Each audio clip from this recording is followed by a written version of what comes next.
ഇറാന്റെ സമുദ്രാതിർത്തി ലംഘിച്ചുകൊണ്ട് കടന്നുവന്ന അമേരിക്കയുടെ യുദ്ധക്കപ്പലിനെ ഇറാൻ നാവികസേന തടഞ്ഞതായി റിപ്പോർട്ടുകൾ. ഒമാൻ ഉൾക്കടലിൽ ഇറാനിയൻ സമുദ്രാതിർത്തിയിലേക്ക് കടക്കാനുള്ള ഒരു അമേരിക്കൻ യുദ്ധക്കപ്പലിന്റെ ശ്രമത്തെ ഇറാനിയൻ നാവികസേനയുടെ ഹെലികോപ്റ്ററാണ് തടഞ്ഞത്. ഇറാനിയൻ സ്റ്റേറ്റ് ടിവിയാണ് ഈ വാർത്ത റിപ്പോർട്ട് ചെയ്തിരിക്കുന്നത്. ഇന്നലെ ബുധനാഴ്ച പ്രാദേശിക സമയം രാവിലെ 10 മണിയോടെ സമുദ്ര അതിർത്തിയിലേക്ക് അടുത്ത അമേരിക്കൻ USS ഫിറ്റ്ജെറാൾഡ് എന്ന അമേരിക്കൻ നാവികസേനയുടെ കപ്പലിനെ നേരിടാൻ ഇറാനിയൻ സൈന്യം ഹെലികോപ്റ്റർ അയച്ചതായി ആ റിപ്പോർട്ടിൽ പറയുന്നുണ്ട്. ഹെലികോപ്റ്റർ US കപ്പലിന് മുകളിലൂടെ പറക്കുകയും സമുദ്ര അതിർത്തിയിലേക്ക് പ്രവേശിക്കരുതെന്ന് ഒരു മുന്നറിയിപ്പ് നൽകുകയും ചെയ്തതായി റിപ്പോർട്ടിൽ പറയുന്നു. എന്നാൽ ഇവിടുന്ന് വിട്ടുപോയില്ലെങ്കിൽ ഇറാനിയൻ വിമാനത്തെ ആക്രമിക്കുമെന്ന് അമേരിക്കൻ യുദ്ധക്കപ്പൽ ഭീഷണിപ്പെടുത്തിയതായും പറയുന്നു. യുദ്ധക്കപ്പലിൽ നിന്ന് നിശ്ചിത അകലം പാലിച്ചില്ലെങ്കിൽ ഇറാനിയൻ വിമാനങ്ങളെ ലക്ഷ്യം വെക്കുമെന്ന് യുദ്ധക്കപ്പലിൽ നിന്നൊരു ഭീഷണിയും ഉണ്ടായി. ഈ ഭീഷണിക്ക് മറുപടിയായി ഹെലികോപ്റ്റർ ഇറാന്റെ സംയോജിത വ്യോമ പ്രതിരോധ സംവിധാനത്തിന്റെ ഭാഗമാണെന്നും അതിന്റെ സംരക്ഷണയിലാണെന്നും അമേരിക്കൻ കപ്പലിനെ അറിയിച്ചു. അതിന് പിന്നാലെ US കപ്പൽ പിൻവാങ്ങിയതായി റിപ്പോർട്ടിൽ പറയും. ഇറാനും ഇസ്രയേലും തമ്മിലുള്ള 12 ദിവസത്തെ സംഘർഷത്തിന് ശേഷം ഇറാനും അമേരിക്കൻ സേനയും തമ്മിലുള്ള ആദ്യത്തെ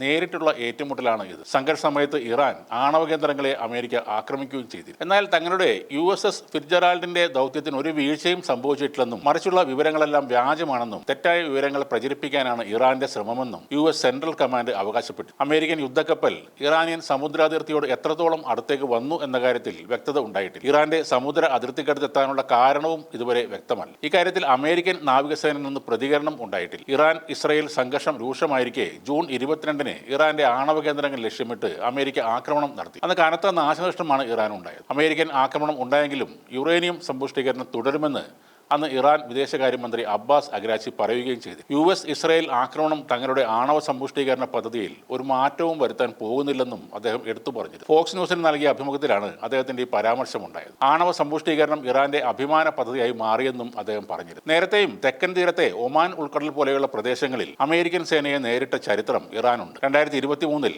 തന്ത്രപ്രധാനമായ ഹോർമുസ് കടലിടുക്ക് കടക്കുന്നതിനിടെ അമേരിക്കൻ അന്തർവാഹിനിയെ കരയിലേക്ക് തള്ളി മാറ്റിയതായും ടെഹ്റാൻ അവകാശപ്പെട്ടിരുന്നു.